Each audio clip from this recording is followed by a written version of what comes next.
Hello guys, this is Maggie Raj here and today I am going to get discuss about the depending. So now let me consider this example. Let the UCM centripetal force Fc depend upon the mass m, velocity v and radius r. So find out dimensionally correct formula. Centripetal force है किसी body के mass m, velocity v और radius r पर depend करता है. So depending, this is the next type in which way will calculate the correct formula. So यहाँ पर एक चीज ध्यान रखिएगा, क्या डिपेंड कर रहा है, that's quantity. Here force depend कर रहा है and proportional to on which values, किन पर डिपेंड कर रहा है.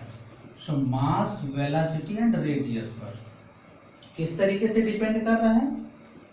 सो ये हमें पता नहीं है, इसलिए हमने इसको पावर के फॉर्म में ए बी सी के फॉर्म में मान लिया. ओके, सो ध्यान रखिएगा जहां पर भी डिपेंडिंग टाइप का क्वेश्चन आता है तो वहां पर कौन सी क्वांटिटी डिपेंड कर रही है, वो प्रोपोर्शनल जिन पर डिपेंड कर रही है वो सारी क्वांटिटीज, और किस ऑर्डर पे, उनकी power A B C, because we don't know about then in which way this value. Here this is centripetal force and whatever B.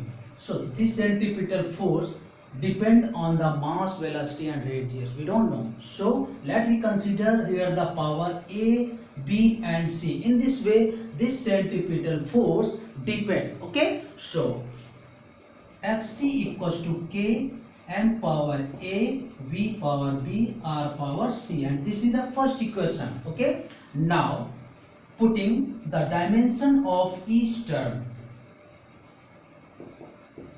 putting the dimension of each term. आप एक बात यहाँ पर देख रहे हैं, यहाँ से कंप्लीटली वही क्वेश्चन हो गया जो अभी हमने पीछे सॉल्व किया था टाइम पीरियड के लिए.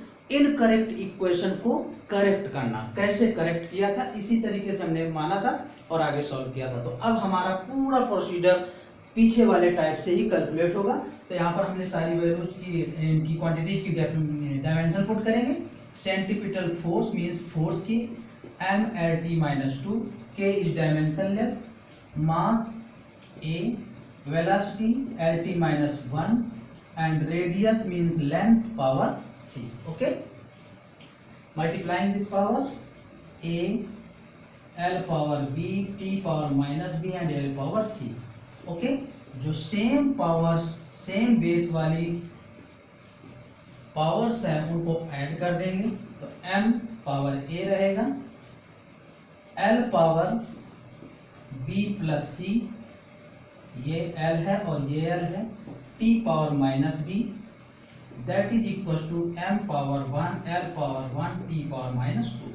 And comparison both side, so m compare to m, L from L and t from t.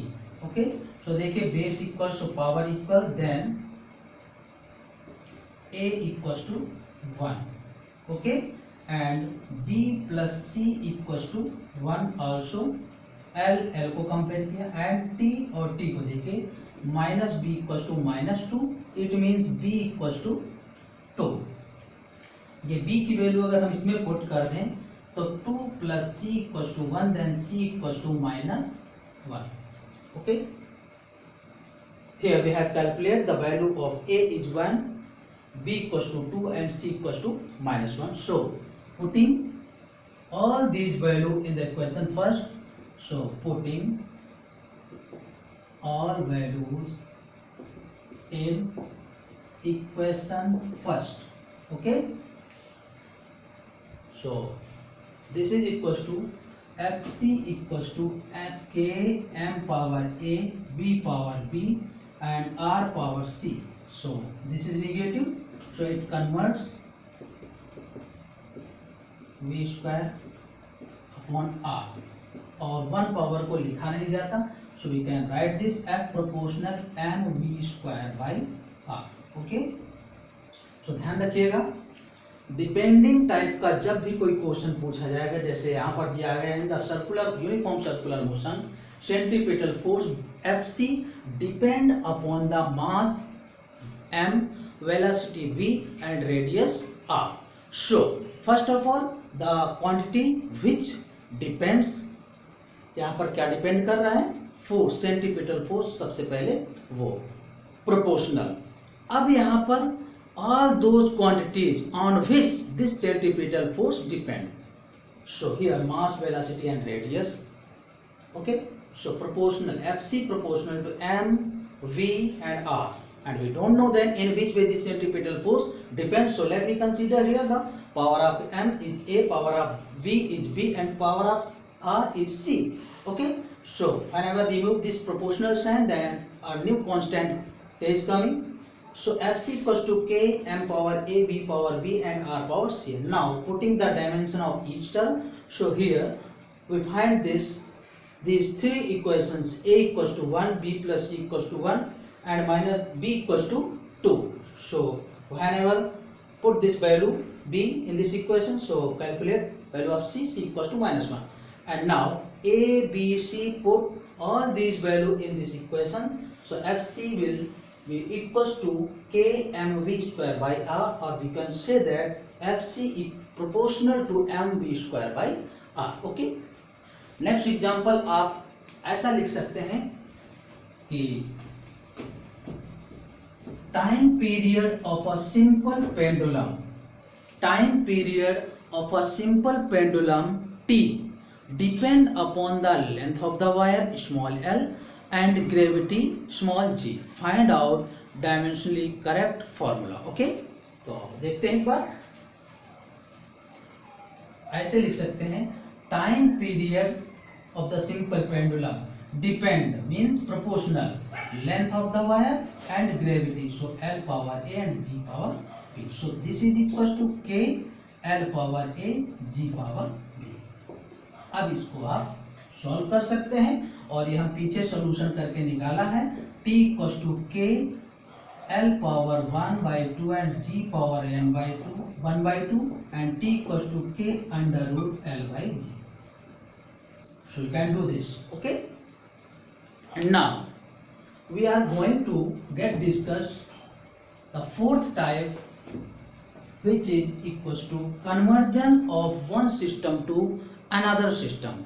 एक सिस्टम से हम दूसरे सिस्टम में कैसे कन्वर्ट करते हैं. Okay, MKS to CGS or CGS to MKS. The unit whatever be mostly heard by you, so that belongs in the MKS or SI unit, and which is minority, the unit whatever be heard by you, that will be in the CGS unit. So here conversion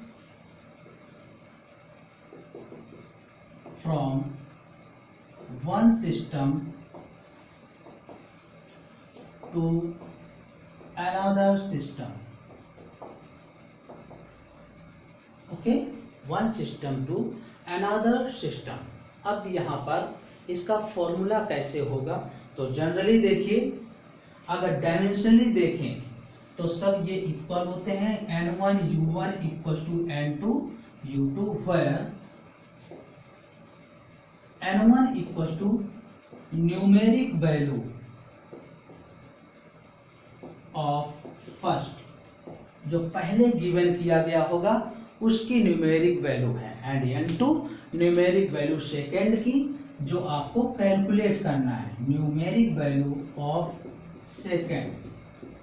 u1 is the unit of first and u2 is unit of second.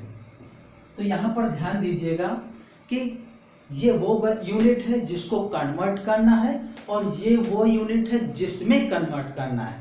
This is a unit which converts in this unit. Okay, so this is equals to n2 equals to n1 u1 upon u2, और u क्या है, unit, और ये unit की dimension किस form में पड़ी है, m, l and t. Okay, so n2 equals to n1 m1 upon m2 power a, l1 upon l2 power b and T1 upon T2 power C, ऐसा लिख सकते हैं। क्योंकि अभी तो फिलहाल हमने जनरल इक्वेशन लिया है A B C M L T के पावर, ये हमारा सॉल्व करने के लिए मेन इक्वेशन होगी। Okay, we know that any value is dimensionally same, so n1 u1 equals to n2 u2, so n2 equals to n1 u1 upon u2, where n1 is the numeric value of first की numeric वैल्यू है, n2 numeric value second की जिसे calculate करना है, u1 first का unit होगा and u2 second का यूनिट होगा। तो अब हम इसको सॉल्व करते हैं एक एग्जांपल लेकर के। कन्वर्ट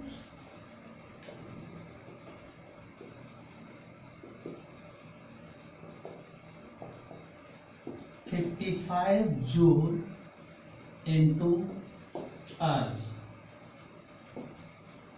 देखिए फॉर्मूला यही यूज होगा, n2 equal to n1 m1 by m2 power a, l1 by l2 power b and t1 by t2 power c.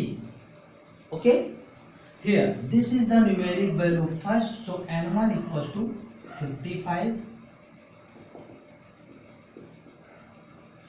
n2 calculate करना है, u1 एंड u2, जूल को अर्ग में कन्वर्ट करना है। अब जूल आपने ज्यादा सुना है, ये वर्क की यूनिट होती है, सो डायमेंशन वर्क की क्या हो जाएगी, ml² t-2, यही अर्ग की भी होगी because both are the unit of work done.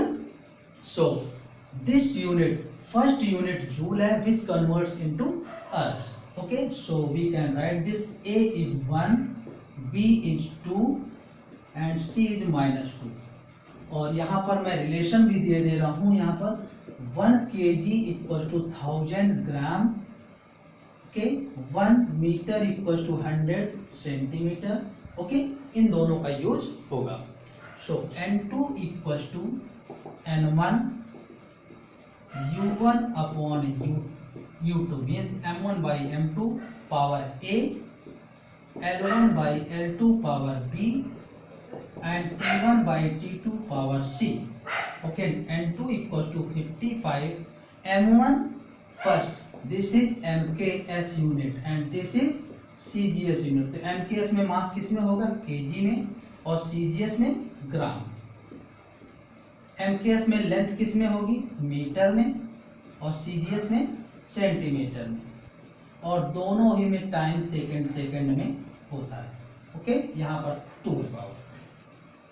So this is equal to n2 equal to 55 kg। अब ये ध्यान रखिएगा, हमेशा अपर वैल्यू ही कन्वर्ट होगी 1 वाली, ओके, क्योंकि जो पहले गिवन होगी चाहे वो mks में हो और चाहे वो cgs में हो, कन्वर्ट तो उसी को करना है, तो फर्स्ट वाली वैल्यू को ही कन्वर्ट करना होगा। ये बात और है कि यहाँ पर कभी ऐसा भी यूज हो सकता है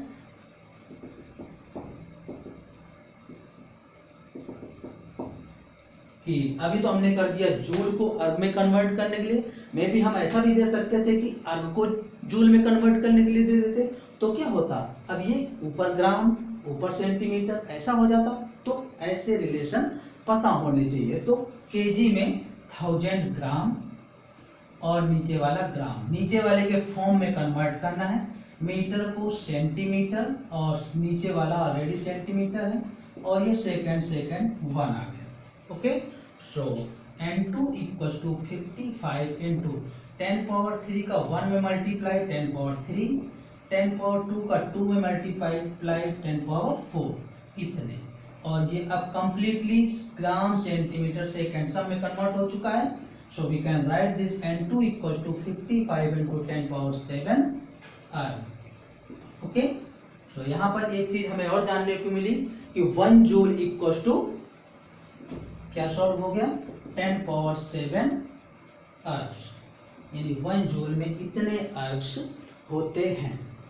सो repeat once again, converts 55 joule into ergs. Joule this is a unit that's heard mostly by us. So this is MKS unit and ours is a CGS unit. Here 55 is N1 equals to 55 and N2 will calculate. Here the dimension of joule or erg is ml square t minus 2. Here a equals to 1, b equals to 2, c equals to minus 2, and putting all these values of in this formula, n2 equals to n1 this. Okay, so this equation will be in the form of this.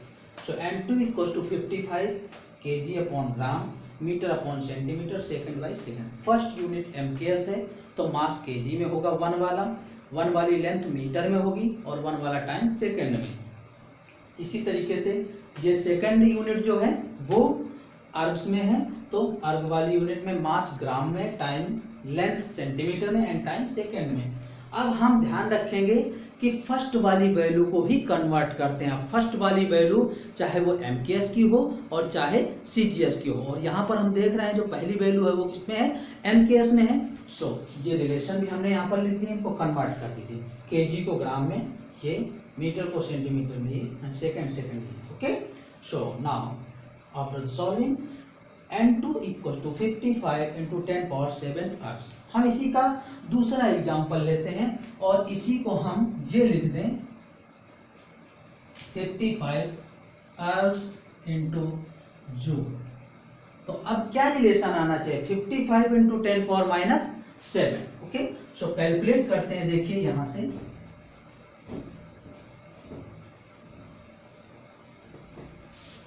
Dimension same रहेंगी, अर्ग और joule वर्ग का ही unit है, ABC similar रहेंगी. बस change क्या हुआ, मास पहली वाली यूनिट किस में आ गई, CGS में, और दूसरी वाली MKS और SI unit. So this mass is gram और second kilogram. This is centimetre and this is metre and this will equal to second.